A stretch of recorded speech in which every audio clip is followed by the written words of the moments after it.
नमस्ते दोस्तों, स्वागत है आपका इस नई कहानी में। दोस्तों, हमारी आज की कहानी है प्रेम विवाह। दोस्तों, मेरी पत्नी बहुत सुंदर थी और मैं उससे बहुत प्यार करता था। मेरी नौकरानी मुझे रोज दूध का गिलास देती और उसे पीते ही मुझे नींद आ जाती थी। जब मेरी आंख खुलती तो मेरी पत्नी कमरे में नहीं होती। एक रात मैंने वो दूध नहीं पिया और सोने का नाटक करने लगा। फिर मेरी पत्नी आधी रात को कमरे से बाहर निकली और मेरे पापा के साथ घर से बाहर जाने लगी। मैंने उन दोनों का पीछा किया और जो मैंने देखा उसे देखकर मेरे होश उड़ गए, क्योंकि मेरे पापा मेरी पत्नी के साथ। दोस्तों, आगे की कहानी सुनने के लिए आपसे हमारी हाथ जोड़कर विनती है कि आप लोग कहानी को सुनकर हमारे चैनल को सब्सक्राइब करना भूल जाते हैं। कृपया सबसे पहले हमारे चैनल को सब्सक्राइब कर लें। दोस्तों, मेरी पत्नी बहुत सुंदर थी और मैं उससे बहुत प्यार करता था, लेकिन पिछले कुछ दिनों से कुछ अजीब सा हो रहा था। मेरी पत्नी आधी रात को कहीं गायब हो जाती थी और उसके कपड़े कमरे में बिखरे हुए पड़े होते थे।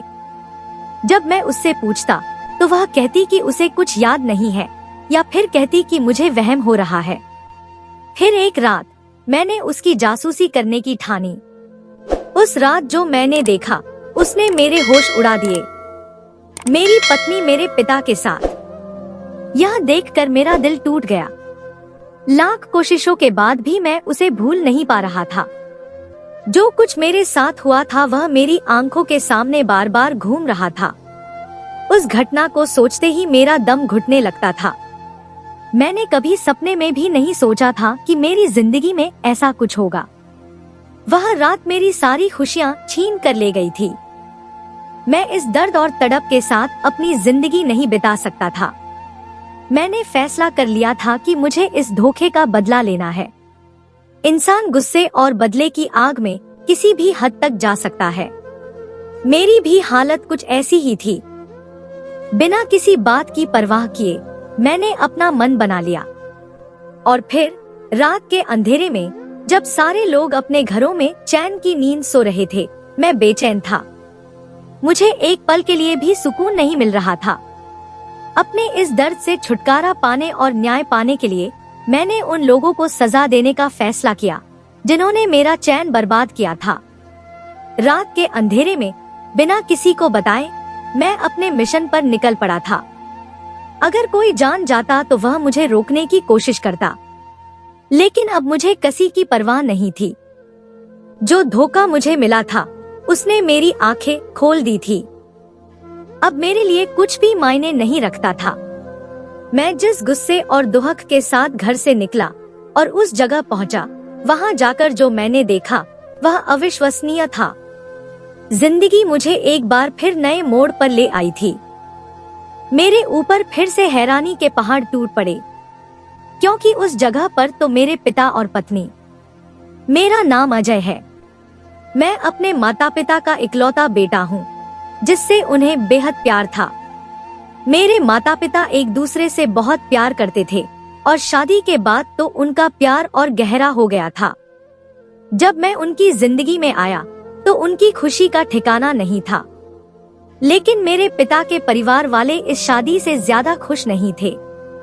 फिर भी मेरे पिता ने ठान लिया था कि अगर शादी करेंगे तो उसी लड़की से करेंगे जिससे वह प्यार करते थे। लेकिन उन्हें यह नहीं पता था कि उनकी खुशियों की उम्र बहुत छोटी होगी। दोस्तों, शादी के केवल 5 साल बाद ही मेरी माँ मुझे और मेरे पिता को छोड़कर इस दुनिया से चली गई। माँ के गुजर जाने के बाद मेरे पिता ने दूसरी शादी नहीं की थी। उनका कहना था कि वह अगले 7 जन्मों तक किसी और को अपनी जिंदगी में जगह नहीं दे पाएंगे और मेरी माँ का इंतजार करेंगे। उस दिन के बाद से हमारा परिवार, जो कभी बहुत खुशहाल था, बिखर गया था। दोस्तों, हम हमारा वह छोटा सा गांव छोड़कर शहर आ गए थे। मेरे पिता अब उस गांव में नहीं रहना चाहते थे। उस वक्त मैं सिर्फ 5 साल का था। मुझे नहीं पता था कि ऐसा क्या हुआ जिसकी वजह से हमें वह गांव छोड़ना पड़ा, जहां मेरी माँ की ढेर सारी यादें थी। लेकिन यह मेरे पिता का फैसला था। शहर आकर उन्होंने खुद को बहुत व्यस्त कर लिया था। जो भी पैसा था उन्होंने कारोबार में लगा दिया था।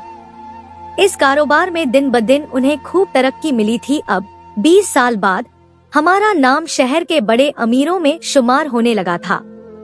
घर में किसी चीज की कमी नहीं थी, दौलत की कोई कमी नहीं थी, लेकिन खुशियां जैसे हमसे मुंह मोड़ चुकी थी। मेरे पिता के अलावा मेरी जिंदगी में कोई और अपना नहीं था। वह ही मेरे लिए सब कुछ थे, और उनके लिए भी मेरी माँ के बाद अगर कोई अहम था तो वह मैं ही था। मेरे पिता के कमरे में आज भी इतने सालों बाद मेरी माँ की हर चीज वैसे ही सहेज कर रखी गई थी जैसे 20 साल पहले थी।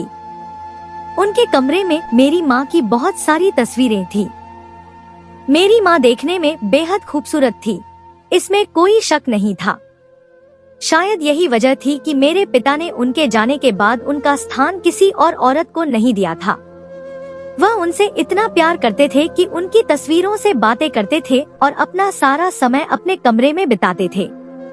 लेकिन हैरानी की बात यह थी कि जिस घर में उन्होंने मेरी माँ के साथ इतने खूबसूरत पल बिताए थे, उस घर में वह कभी भी वापस नहीं गए थे।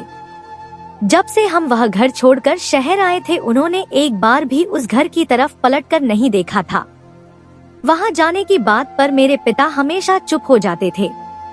अगर कभी मैंने उनसे उस पुराने घर जाने की बात की, तो उनके चेहरे पर एक अजीब सी परेशानी और डर साफ झलकता था।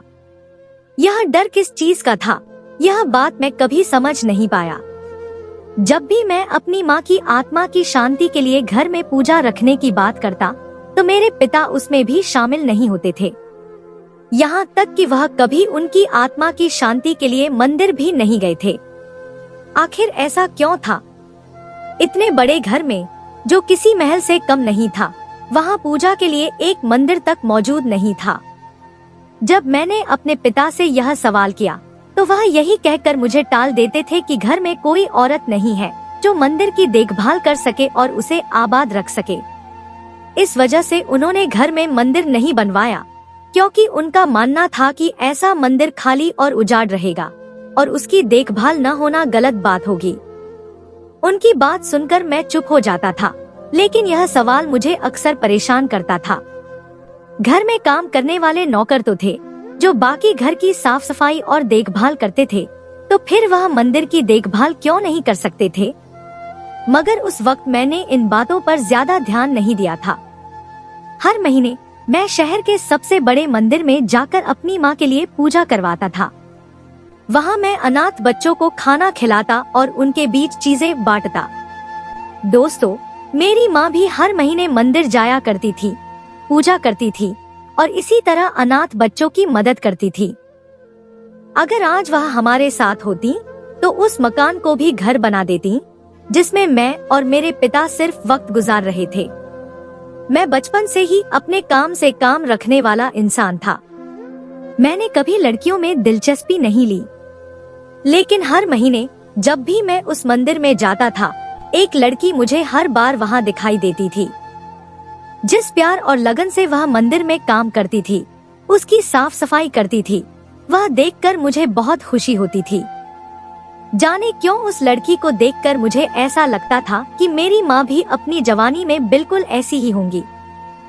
न चाहते हुए भी मैं उस लड़की के बारे में सोचने लगा था, और कब वह लड़की मुझे अच्छी लगने लगी, इसका मुझे अंदाजा ही नहीं हुआ था। वह जितनी सुंदर दिखने में थी, उसका दिल उससे भी ज्यादा खूबसूरत था। वह हर आने जाने वाले की मदद करती थी और सबसे बहुत प्यार और सम्मान से बात करती थी। मुझे अपनी जिंदगी में किसी ऐसे ही इंसान की तलाश थी जो मेरे बचपन की अधूरी ख्वाहिशों को पूरा कर सके और मेरी जिंदगी में रंग भर सके।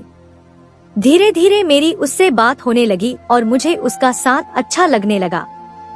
मैंने उसे यह बात छिपाई थी कि मैं एक बड़े अमीर परिवार से हूँ।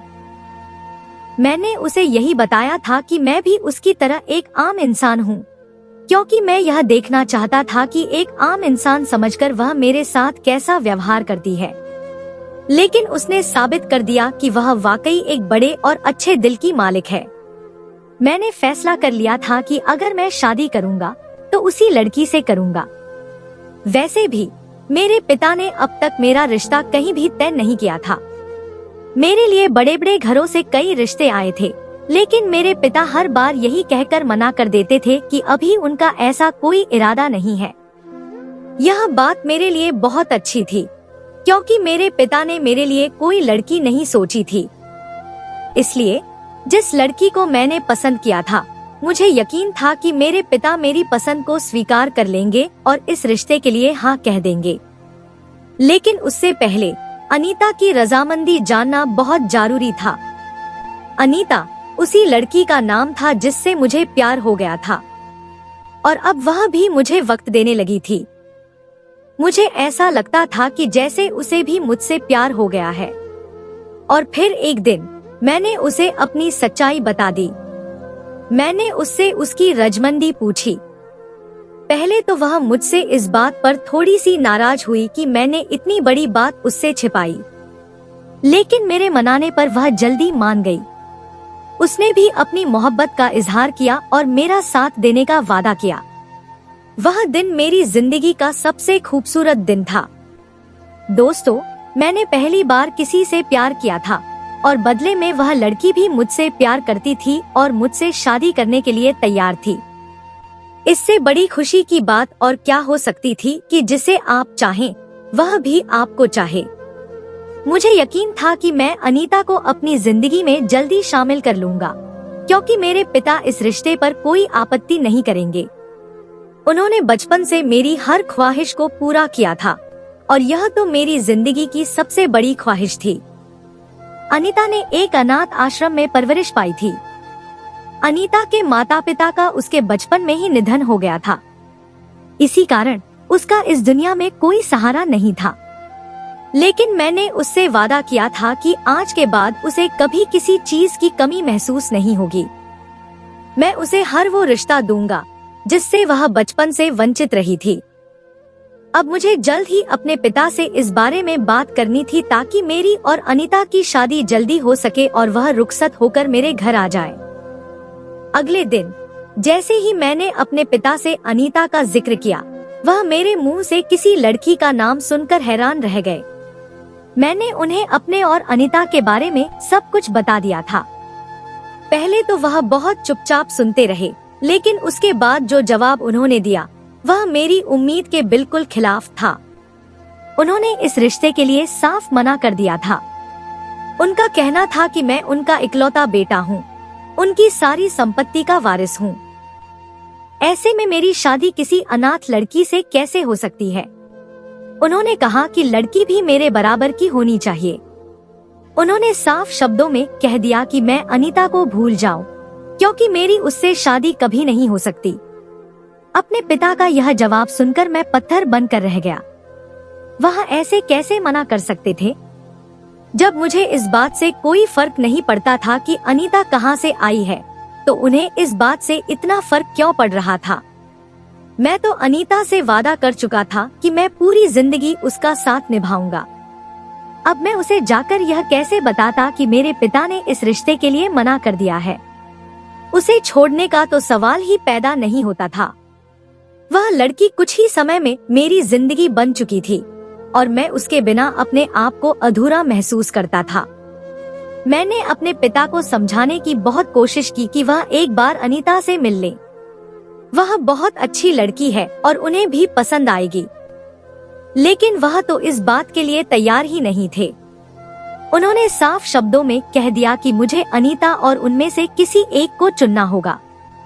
अगर मैंने अनीता का साथ चुना तो मुझे अपने पिता को हमेशा के लिए खोना पड़ेगा, लेकिन मैं दोनों को ही खोना नहीं चाहता था। दोस्तों, मुझे कुछ भी समझ नहीं आ रहा था कि क्या करूं। अमर, मेरा बचपन का दोस्त, मेरी हर बात और हर परेशानी जानता था। मैंने उसे अपनी परेशानी बताई। वह भी काफी चिंतित था। उसका भी यही कहना था कि अगर मेरे पिता ने एक बार इनकार कर दिया है तो उन्हें मनाना बहुत मुश्किल होगा। इन दिनों मैं मंदिर में जाकर घंटों घंटों बैठकर अपनी मोहब्बत के लिए भगवान से प्रार्थना करने लगा। शायद भगवान को मुझ पर तरस आ ही गया था। मेरे पिता आखिरकार एक बार अनीता से मिलने के लिए तैयार हो गए थे। मेरी खुशी का कोई ठिकाना नहीं था। मैंने अनीता को सारी बात समझा दी थी कि उसे मेरे पिता की किसी भी बात का विरोध नहीं करना है, उनकी हर बात में सहमति जतानी है। मुझे पूरा यकीन था कि अगर एक बार अनीता मेरे पिता को पसंद आ गई तो उनका इनकार हाँ में बदल जाएगा। अनीता को अपने पिता से मिलवाने के लिए मैं उसे दफ्तर ले आया था और फिर वही हुआ जैसा मैंने सोचा था। अनीता से मिलने के बाद मेरे पिता भी उससे इतने प्रभावित हुए कि उन्होंने तुरंत हाँ कर दी। मुझे तो इस बात पर यकीन ही नहीं हो रहा था। जब मैंने अमर को यह खुशखबरी सुनाई तो वह यह सुनकर काफी हैरान हुआ।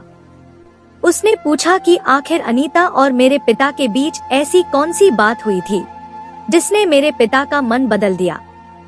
जिस इंसान ने अपने बेटे के लाख कहने पर इनकार कर दिया था, वह अनीता से मिलते ही इतनी जल्दी कैसे राजी हो गए। अमर ने मुझसे कहा कि मैं अनीता से इस बारे में बात करूं और उससे पूछूं कि मेरे पिता और उसके बीच क्या बात हुई थी। जब मैंने अनीता से पूछा तो उसने मेरी इस बात का जवाब देने से बचते हुए कहा कि कोई खास बात नहीं हुई थी। उसने वही किया था जैसा मैंने उसे कहा था, मेरे पिता की बातों में सहमति जताई और उनकी बातों का मान रखा। शायद यही बात उन्हें अच्छी लगी होगी। मैं तो अपनी खुशी में सब कुछ भूल चुका था, जबकि अमर इस बात से संतुष्ट नहीं था। उसने मुझे समझाने की कोशिश की कि मैं पहले यह पता लगाऊं कि मेरे पिता के हाँ कहने के पीछे क्या कारण है, लेकिन मैंने उसकी बात को नजरअंदाज कर दिया। घर में शादी की तैयारियां शुरू हो चुकी थी। दोस्तों, मेरी मोहब्बत मुझे मिलने जा रही थी और मुझे इससे बढ़कर और क्या चाहिए था। मैंने सारी बातों को नजरअंदाज कर दिया और किसी बात पर ध्यान नहीं दिया कि मेरे आसपास क्या हो रहा है। थोड़े ही दिनों में शादी की तारीख तय हो गई। मेरी और अनीता की शादी उसी मंदिर में होने वाली थी जहां मैंने पहली बार उसे देखा था। यह मेरी खास इच्छा थी। सारे इंतजाम हो चुके थे। मैं और अनीता दोनों मंदिर में मौजूद थे। सारे मेहमान भी आ चुके थे, लेकिन मेरे पिता का दूर दूर तक कोई पता नहीं था। वे कहाँ चले गए थे यह कोई नहीं जानता था। सब लोगों ने उन्हें ढूंढने की कोशिश की, उन्हें फोन किया, लेकिन उनका फोन बंद था।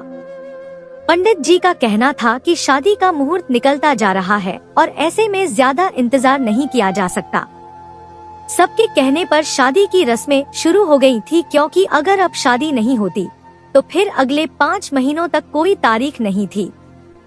मुझे मजबूरी में अपने पिता की गैर मौजूदगी में ही शादी की सारी रस्में करनी पड़ी थी। मेरी मोहब्बत अनीता हमेशा के लिए मेरी हो गई थी। आज वह मेरे सामने मेरी पत्नी के रूप में मौजूद थी। शादी की रस्में पूरी होने के बाद सारे मेहमान अपने अपने घर चले गए।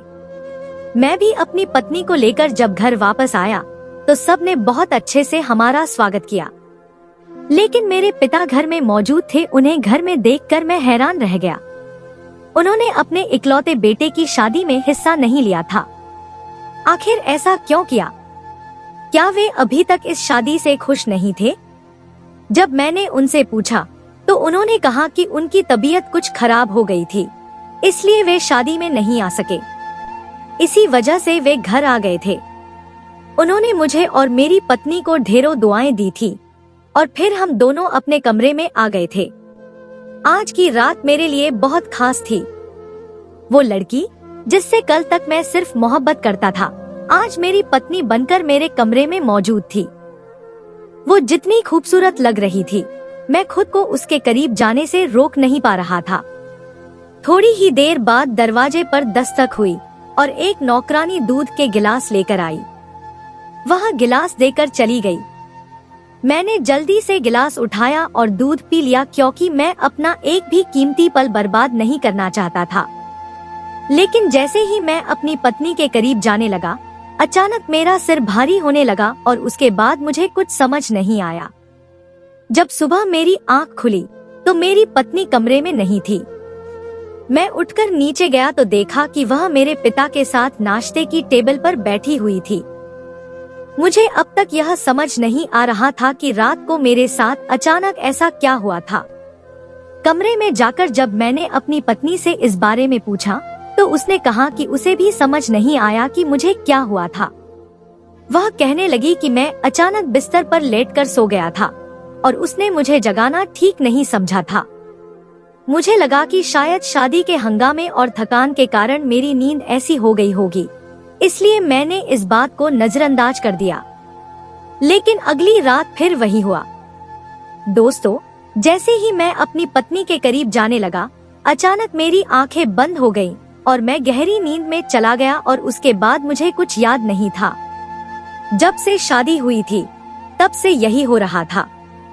मैं अपनी नींद पर काबू नहीं रख पा रहा था और इस बात पर मुझे बेहद गुस्सा आ रहा था। दिन के समय मेरी पत्नी घर के कामों में लगी रहती थी। जब भी मैं बाहर से घर वापस आता तो वह मेरे पिता के साथ बातों में मशगूल होती या फिर उनके कमरे में होती। मैं अपनी ही पत्नी के करीब नहीं जा पा रहा था और यही बात मुझे अंदर ही अंदर खाए जा रही थी। इसी वजह से मैं छोटी छोटी बातों पर गुस्सा करने लगा था। आखिर मेरे साथ ऐसा क्यों हो रहा था? मुझसे सहा नहीं गया और मैंने ये बात अपने दोस्त अमर को बताई। मुझे पता था कि उसके पास इस समस्या का कोई न कोई हल जरूर होगा। मेरी पूरी बात सुनने के बाद अमर ने जो कहा वह मैं कभी सोच भी नहीं सकता था। अमर का कहना था कि उसने पहले ही मुझे इस बारे में समझाने की कोशिश की थी। उसने साफ और स्पष्ट शब्दों में कहा कि मेरी पत्नी अनीता बेहद खूबसूरत है और उसकी खूबसूरती से कोई भी प्रभावित हो सकता है। उसने ये भी कहा कि मेरे पिता ने मेरे लाख कहने पर भी शादी के लिए हाँ नहीं की थी, लेकिन अनीता से मिलते ही उन्होंने तुरंत हाँ कर दी। अमर ने यह भी कहा कि अनीता का मेरे पिता के साथ हर समय रहना और उनके साथ इतनी घुल मिल कर रहना कुछ अजीब सा था। मैं अमर की बात समझ चुका था कि वह क्या कहना चाहता है, लेकिन मैं ऐसा सोच भी कैसे सकता था। अनीता मेरी पत्नी थी और वह मुझसे प्यार करती थी। वहीं मेरे पिता थे, मेरे पिता भी तो मेरी माँ से बेहद प्यार करते थे और मुझसे भी पिताजी ने कम प्यार नहीं किया था। मैं अनीता के धोखे के बारे में तो सोच सकता था, लेकिन अपने पिता पर कभी शक नहीं कर सकता था।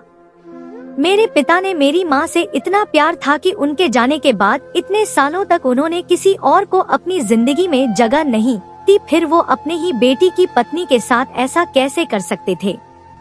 अमर जो कुछ कहने की कोशिश कर रहा था मैं वैसा सोच भी नहीं सकता था।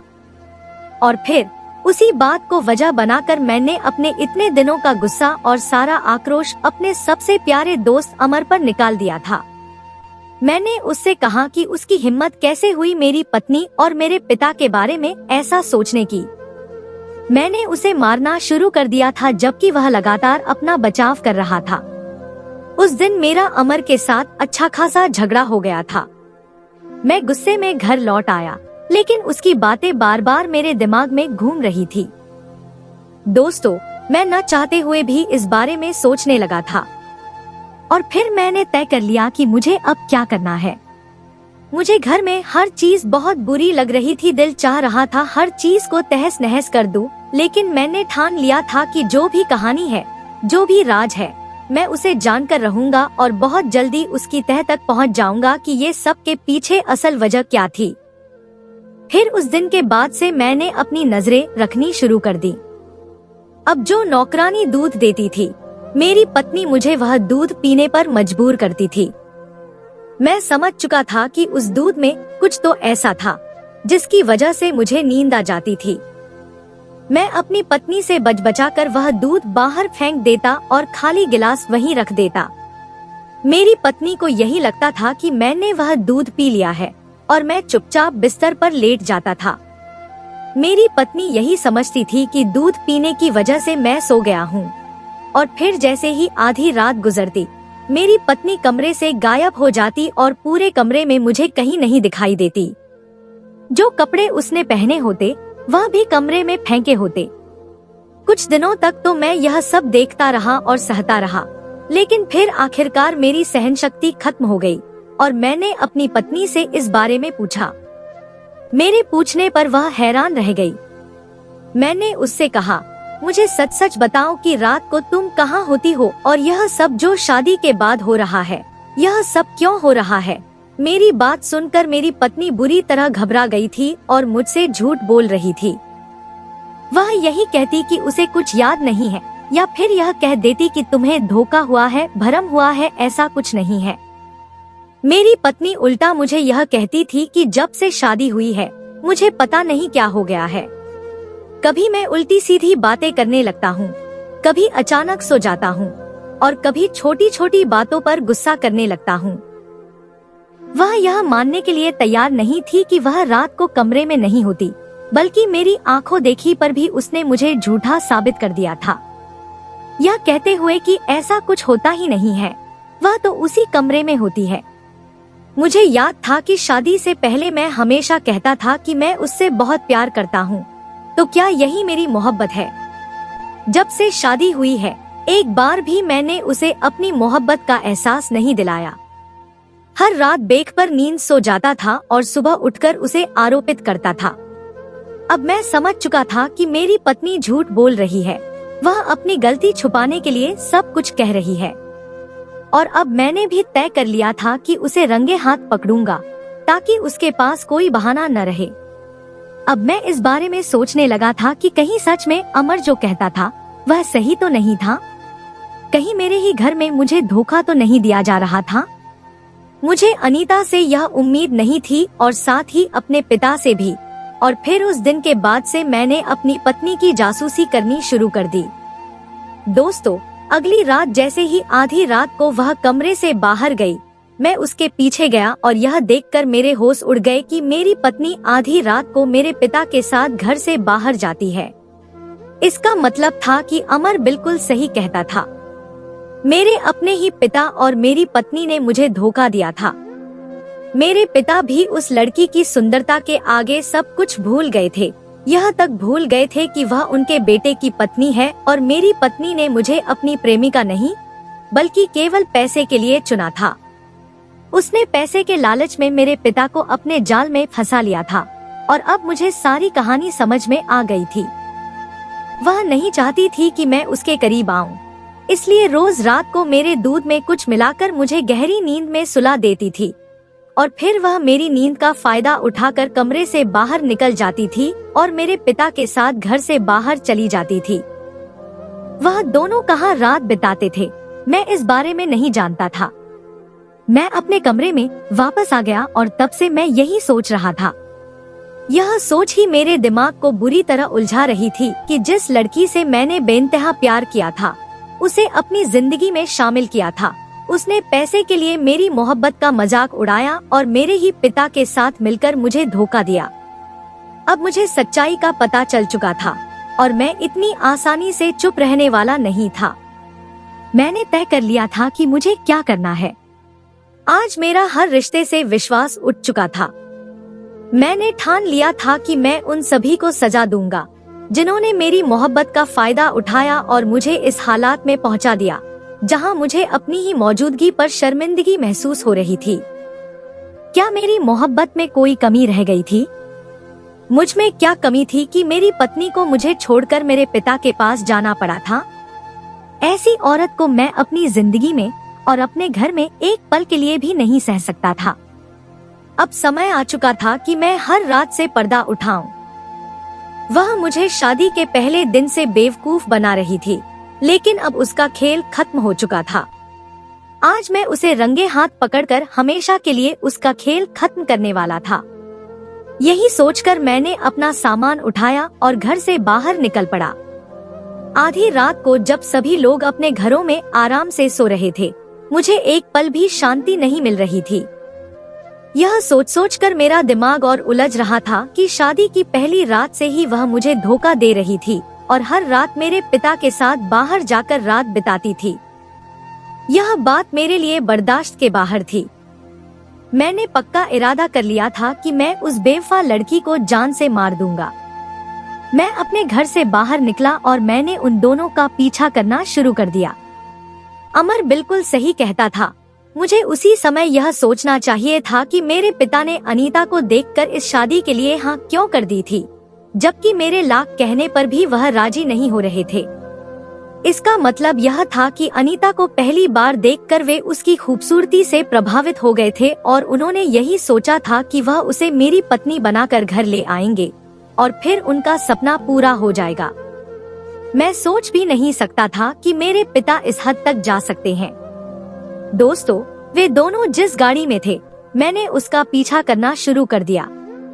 जब वह गाड़ी मंदिर के बाहर रुकी तो मुझे हैरानी हुई कि आखिर उन्होंने गाड़ी मंदिर के बाहर क्यों रोकी थी। फिर तुरंत मेरी पत्नी और मेरे पिता दोनों गाड़ी से बाहर निकले। मेरी पत्नी मंदिर के अंदर चली गई, जबकि पिता बाहर खड़े रहे। कुछ देर वहां रुकने के बाद मैं चुपके से मंदिर के अंदर अपनी पत्नी के पीछे चला गया था और जो दृश्य मैंने देखा उसे देखकर मुझे अपनी आंखों पर विश्वास नहीं हुआ। मेरी पत्नी पूजा में व्यस्त थी और पूरी रात उन्होंने वहीं बिताई थी। मैं चुपचाप घर वापस लौट आया था और फिर अगली रात मैंने फिर से उनका पीछा किया। वे हर रात मंदिर जाते थे। मेरी पत्नी पूजा करती थी, जबकि मेरे पिता बाहर खड़े होकर इंतजार करते थे। आखिर इसके पीछे क्या कारण था? मैं पूरे सच को जानना चाहता था, क्योंकि अब मेरी सहन शक्ति का अंत हो चुका था। फिर तीसरे दिन जब मैंने उनका पीछा करते हुए मंदिर तक पहुंचा, तो मैंने अपने पिता के सामने आकर पूछ ही लिया कि वे दोनों यहाँ क्यों आते हैं। आज उन्हें मुझे पूरा सच बताना होगा। अगर वे यहाँ पूजा करने के लिए आते थे तो इसमें मुझसे छिपाने वाली कौन सी बात थी? मेरे पिता ने मुझे मेरे अतीत की वह सच्चाई बताई जो मैं अब तक नहीं जानता था। उन्होंने बताया कि मेरी माँ की मौत कोई दुर्घटना नहीं थी, बल्कि इसके पीछे एक बहुत बड़ा कारण था। मेरे पिता ने उनसे प्रेम विवाह किया था। यही वजह थी कि उनके सारे परिवार वाले मेरी माँ के खिलाफ हो गए थे और उन्होंने मेरी माँ पर ऐसा जादू किया था जिसके कारण मेरी की मौत हो गई थी। और उनकी मौत के बाद कहानी यहीं खत्म नहीं हुई थी। उन्होंने मेरे पिता और मुझे भी एक खतरनाक जादू किया था, जिसके कारण मेरे पिता चाहकर भी मंदिर में कदम नहीं रख सकते थे और न ही किसी पूजा में भाग ले सकते थे। इसके अलावा जो जादू मुझ पर किया गया था, उसके मुताबिक अगर मैं कभी भी किसी लड़की के पास जाता तो मेरी मौत हो जाती। उन्होंने यह सब इसलिए किया था ताकि हमारे घर का कोई वारिस न हो सके और न ही हमारा परिवार आगे बढ़ सके और मेरे पिता की सारी संपत्ति उन्हें मिल जाए। इसके साथ ही यह भी कि मेरे पिता ने परिवार की लड़की को छोड़कर मेरी माँ से शादी कर ली थी। यही वजह थी कि मेरे पिता किसी से भी मेरी शादी के लिए तैयार नहीं थे। दोस्तों, लेकिन जब अनीता उनसे मिलने के लिए गई थी और अनीता ने उन्हें अपनी सच्ची प्रेम का विश्वास दिलाया, तो मेरे पिता ने उसे सारी सच्चाई बता दी और यही पूछा कि क्या वह सच में मुझसे प्रेम करती है और मुझे इन सब से मुक्त करने के लिए उनका साथ देगी। अनीता ने मेरे प्यार में हाँ कह दिया था और इसी कारण मेरे पिता इस शादी के लिए राजी हो गए थे। शादी के बाद से अनीता मुझे अपने पास नहीं आने देती थी और हर रात मेरे पिता के साथ मंदिर आकर पूजा करती थी ताकि वह इस जादू को जो हमारे साथ किया गया था उसे खत्म किया जा सके। और आज वह पूजा की आखिरी रात थी। आज की पूजा के बाद वह जादू हमेशा के लिए हम दोनों से खत्म हो जाएगा और उसके बाद हम अपनी जिंदगी शांति से जी सकेंगे। उन्होंने यही सोचा था कि जब यह काम पूरा हो जाएगा तभी वह मुझे इस बारे में बताएंगे, लेकिन मुझे पहले ही सारी सच्चाई पता चल चुकी थी। अब मैं हर तरह के बुरे प्रभाव और बुरी शक्तियों से मुक्त था और अब मैं अपनी पत्नी के साथ एक खुशहाल जिंदगी जी सकता था। इस समय मुझे अपने आप पर बहुत गुस्सा आ रहा था। मैंने अमर की बातों में आकर अपनी पत्नी और पिता पर शक किया था, जबकि वे दोनों तो मेरी जिंदगी को सही करने में लगे हुए थे। अब मुझे समझ आया था कि यही वजह थी कि मेरे पिता किसी भी पूजा में शामिल नहीं होते थे, यहाँ तक कि वे मेरी शादी में भी शामिल नहीं हुए थे। मैंने अपने पिता और पत्नी दोनों पर शक करके बहुत बड़ा पाप किया था, जबकि वो तो मेरी और मेरे परिवार की भलाई के लिए ये सब कुछ कर रहे थे। अब हम पर से सारे बुरे प्रभाव हट चुके थे और हम अपनी जिंदगी खुशी से जी सकते थे। मैंने दोनों से माफी मांगी और हम घर वापस लौट आए। फिर अगला दिन मेरे लिए बहुत ही खुशी का था, क्योंकि मैंने अपनी प्यार को पा लिया था और मेरी जिंदगी पूरी हो गई थी। कभी कभी हम पूरी सच्चाई जाने बिना ही अपनों पर शक करते हैं, मगर हमें एक बार उनकी बात भी सुन लेना चाहिए जो हमसे प्यार करते हैं, और उसके बाद कोई कदम उठाना चाहिए। तो दोस्तों, यह थी हमारी आज की कहानी। आपको सुनकर कैसी लगी हमें कमेंट करके जरूर बताएं, और हमारी वीडियो को ज्यादा से ज्यादा अपने दोस्तों में शेयर करें, और हमारे चैनल को भी सब्सक्राइब कर लें ताकि आने वाली वीडियो का नोटिफिकेशन आप तक तुरंत पहुंचे। मैं मिलती हूं आपसे अगली वीडियो में, तब तक के लिए धन्यवाद।